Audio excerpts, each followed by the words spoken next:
What are some of the issues that you guys are seeing? We're having training in an Edmonton program on some new aspects that they've pushed out to us. We're also working on getting to know a certain grade level, like I'm working in first grade. So I really look at their lessons and try to get some resources for the parents to use for those lessons. Also looking at my standards as well and making sure everything matches up. I think strength comes in numbers, and we're able to work together and collaborate, and we're able to use each other's strengths in order to strengthen the weaknesses that we may feel when we're working by ourselves. I feel that we're better able to communicate with the parents. We're looking at the curriculum from the student's point of view.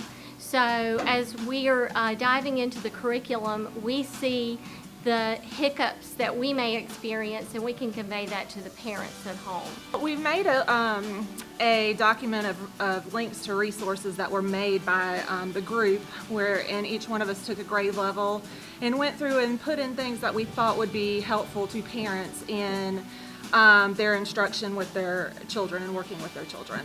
So there are different links, and in mine has some links to some anchor charts and just some different explanations that were in the Adminum system, and even some videos that are just different, especially on subjects that I knew kids were going to need a little bit more support in, that just typically tend to be harder than others, even with us in the classroom.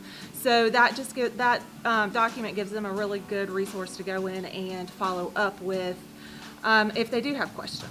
I use Seesaw for my parents at my school, and I really like it because the kids can be involved and so can the parents. So I'm able to post all of my announcements, such as things that are going on with Admintum, or if there is troubleshooting issues that we need to talk about, or even support like Clever or using Epic, things that they can do extra other than just using Admintum. So when iReady was rolled out, I was able to post their iReady schedule on there and let them know when they could do that. It's just a really quick response way to get things out to all of my parents and my students at one time.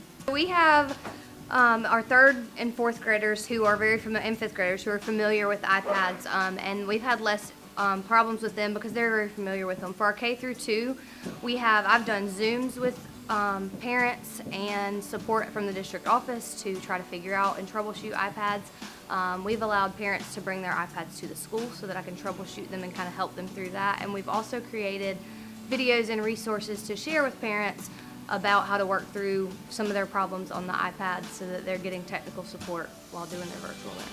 I think the key to virtual learning and easing that anxiety is the communication. And as soon as we opened up that communication and they had a teacher at their school who they knew their kids were familiar with, they might have been familiar with, that was at their home school, it eased a lot of anxiety, and they were able to talk with us. We're there, instant responses and fixing all their problems, and just kind of calms them down as they're working through the program.